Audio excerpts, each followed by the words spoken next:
அதுக்கு என்னப்பா பண்றது? அப்படிலாம் எடுக்க முடியாது.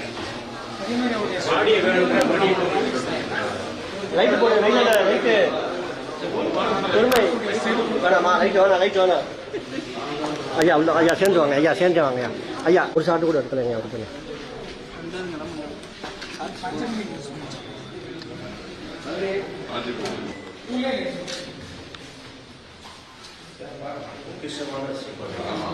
கண்டிப்பா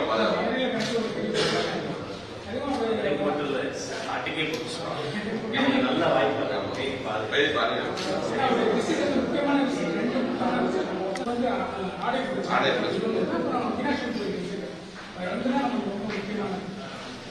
நேற்றைய தினம் இந்த பள்ளி கல்வி அலுவலர்கள் டிஇஓ சிஇஓலாம் சென்னைக்கே வர வைத்து விரிவாக கிட்டத்தட்ட 45 நிமிடம் அவங்க கிட்ட நான் வந்து இன்ஸ்பைரிங்கா பேசியிருக்கிறேன். சம்பந்தப்பட்டவங்க கிட்ட நீங்க விசாரித்து பார்க்கலாம்.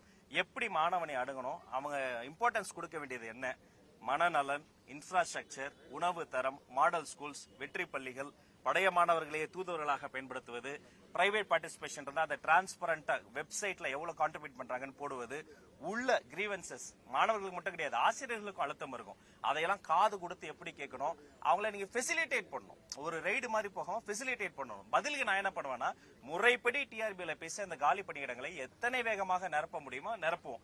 சில பிரச்சனைகள் நீதிமன்றத்தில் இருக்கு, அது லீகலா தான் பண்ண முடியும். அப்படி இல்லாத விஷயங்களை பேசி இரு தரப்பும் பேசி தீர்க்க முடியாத பிரச்சனையே கிடையாது. போரே முடிக்கும் போது பள்ளிக்கூட பிரச்சனையை முடிக்க முடியாதா? நிச்சயமாக அதை நிறைவேறும். பதிலுக்கு அவங்க என்னன்னா, அந்த குழந்தைகளினுடைய மனநலனை அவங்க தீவிரமா பார்த்து.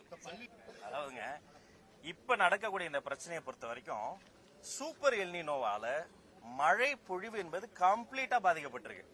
எந்த அளவுக்கு பாதிக்கப்பட்டிருக்குன்னா, நினைவு சரியா சற்றப்போ ஒரு 70 அடி கூட இல்ல நீர்நிலை.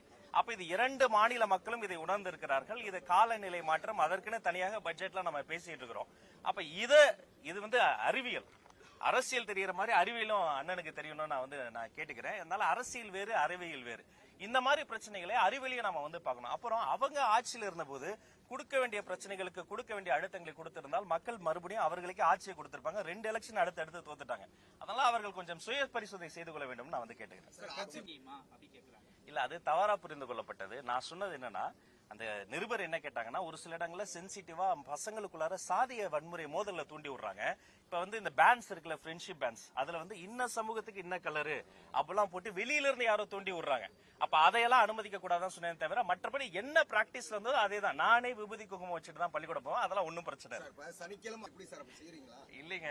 நாங்க முன்னாடி எல்லாம் சனிக்கிழமை தோறும் திக்கெட்டும் திசையிட்டும் எங்கள் வெற்றி தலைவரை வீதி வளம் எடுத்து அப்படியே கூட்டு போவோம், மக்களை பார்ப்போம், ஆர்ப்பரிப்போம். இப்பெல்லாம் சனிக்கிழமை வந்தா வெள்ளிக்கிழமை நைட் வந்து எங்களுக்கே வந்து நான் புதுசில கிட்ட சொல்லிட்டு இருந்தேன், இது வந்து இடம் பத்தல. அது வந்து ஒரு அவங்க பல தோல்விகளை பார்த்து பல அவநம்பிக்கைகளுக்கு பிறகு ஒரு நல்ல தலைமையை நோக்கி வரணும்னு அரசியல் அப்பாற்பட்டு வராங்க, ஒரு லீடர்ஷிப்பை பார்த்து வராங்க. இப்ப அவங்களை அரவணைக்க வேண்டியது நம்முடைய கடமையாக இருக்கிறது. போன சனிக்கிழமை கூட நான் வந்து கோட்டையில தான் தலைமைச் செயலர் தான் அமைச்சர், மற்றபடி பணியூர்ல நாங்க எல்லாருமே சாதாரண தொண்டர்கள். நானே வந்திருந்து நாங்கெல்லாம் நின்னுட்டோம். வந்தவங்களை உட்கார வச்சுட்டு எந்த பொதுச்செயலர் அப்படி சொல்லுவார் சொல்லுங்க? எங்களுடைய மாண்புமிகு அமைச்சர் பொதுச்செயலர் ஆனந்த் அவர்கள் வந்தவங்களை உட்கார வச்சுட்டு அவர் எழுந்து நின்னுட்டார். என்னுடைய வடசென்னையில இருந்து எக்ஸ்எம்பி பாலகங்கா அண்ணா வந்திருந்தாங்க, அவர் மிகப்பெரிய தலைவர். அவரை உட்கார வச்சுட்டு இவரு நின்னுகிட்டு இருந்தாரு. நான் எழுந்து நின்னுகிட்டேன். மீதி பேர்லாம் உட்காரட்டும், அவங்க சிஸ்டர்லாம் வந்திருந்தாங்க, விஜயதாரிலாம் வந்தாங்க. அவங்க முழு நிகழ்ச்சி நான் நின்னுகிட்டே இருந்தேன். அதனால இது வந்து நாம இழுக்கிறது கிடையாது, நல்ல தலைமையை பார்த்து அலைகடலோட அவங்க திரண்டு வருவது. சார் முன்னை விட இப்ப நல்லா இருக்கு. பிரைவேட் ஸ்கூல்ஸோட நெக் டு நெக் இருக்கு. பட் இருந்தாலும் இது இம்ப்ரூவ் பண்ணணும். நான் தனித்தனியா ஒவ்வொரு சிஇஓக்கும் சொல்லியிருக்கிறேன்.